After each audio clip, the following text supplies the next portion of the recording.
Ms. Corchalo. Hi, nice to meet you. My name is Valerie. I'm the social worker here at Wellness Counseling. Do you mind if I call you Melanie? That's fine. Okay, Melanie, how about you follow me into my office? That way we can start with today's meeting. All right.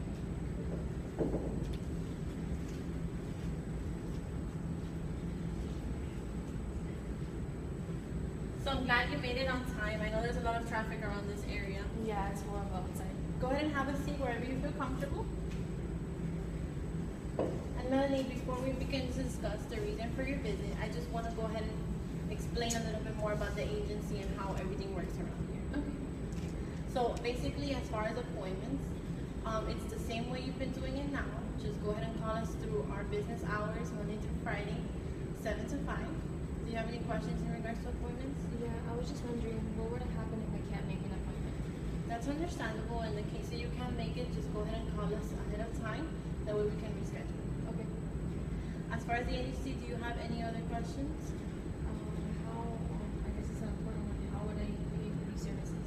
That's a really good question, Melanie. In the case that you can make your payments, although in your intake I did see that you have insurance. Okay, that's awesome. Basically, the way it works is your insurance will cover, but if there is a remaining balance, there is a deductible that takes care of that, and after that, anything remaining will be your responsibility. Okay. I'm going to go ahead and give you the policy and guidelines. As far as confidentiality, anything that you speak with me should be kept in private, except if you tell me that you're going to maybe harm yourself or somebody else. I would have to report that. Also, I might have discussions with my supervisor about your issues or anything that you tell me in the case that I need help to better assist you. Okay. So in front of you, you have everything we've spoken about. Just go ahead and read it. Make sure you understand everything. If you have any questions, let me know. And then I just need you to sign.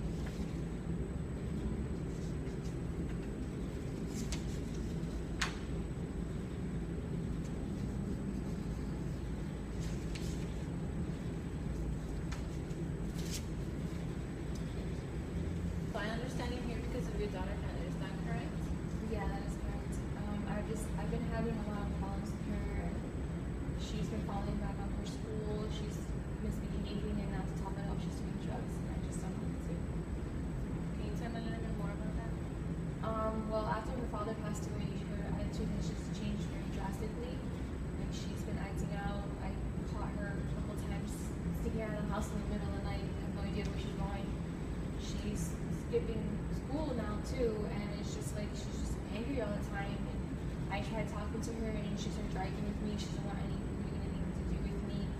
And then she used to help me around the house. She used to want to, and now she won't even clean her room. So when I went to clean her room, I found a joint in her room, and I don't know how to bring it up because she doesn't want to talk to me. She just starts arguing automatically. It seems like you're having a really rough moment in your family right now, and it's very hard raising her on your own now that your husband passed away. Yeah, things were a lot easier when he was here. Can you tell me a little bit more about how it was when he was alive? Well, to begin with, he was the leader of the house. He brought everyone together. He would take care of the problems. He was providing for all of us. And especially when it came to Heather, like, they were very close. She helped him a lot, and she always did the best in everything just to make sure that he would be proud of her and know who he was. She was daddy's little girl, and everything was just more peaceful when he was here. So it seems like he was a very key member of your family. Yeah, he was a perfect little happy family at home when he was alive. Can you describe your family now? I mean, now it's falling apart, and I'm scared because I feel like I'm losing my family, and I don't have anything left except for her. I can see that you're feeling very frustrated and you seem to be feeling lonely. Yeah, I'm very lonely. I'm just desperate. I want to resolve this problem. Can you tell me a little bit about how she was before? Before, she was a sweetheart. I mean, she was a great student. She would talk to me about everything, and she'd help me out around the house, and we'd even go shopping together all the time. So as you see, your relationship was a lot better before. Yeah, she's a completely different person. Tell me a little bit more about that. Well, she comes home straight from school and she goes into her room. She doesn't even say hi to me anymore. It's like I don't exist to her. The other day I was in her room and, like I said, I found the marijuana joint in there. And when I decided to approach her about it and ask her, she told me that it belonged to a friend. And it's just like, I know that that's not the case because she comes home smelling like marijuana. And it's just like, I don't know what to do. The next day in the afternoon, like, she was skipping school, and I don't know what else. What a concern this is for you, especially, with the drugs, because it's such a serious matter. Can you tell me a little bit more about what's going on with her? Well, I mean, she comes home and she doesn't help me around the house anymore. She's failing almost all of her classes, and that scares me because she used to be a really good student. Like, she actually cared about her school, and just the other day I caught her skipping class. I can imagine the stress that you're facing right now from what you're telling me. I hear that ever since your husband passed away, she's doing bad in school, failing her classes. She's even started to do drugs. And you're concerned about your communication skills with her. Is that correct? It seems like there are a lot of issues and they all seem very significant. But how about we tackle one issue at a time, that way it's more clear to solve it. Yeah, that's fine. What's most concerning right now is the drug usage and the fact that I can't even talk to her about it. I can see why you would want to work on that first. It can be a very scary situation, especially if she doesn't want to talk to you about it. Yeah, it is. I mean, I can tell her father's death has taken a toll on her, and it's just, I know it's caused her to lead into this behavior. It's obvious. I just wish I knew what to do. So the way you see it, what's causing her to fall into this behavior has been her father's death. And it's just like, it was a very big shock for her when it happened.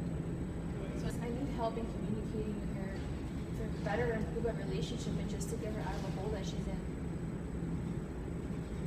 So you think that if you improve your communication with Heather, it would help her in improving her life right now?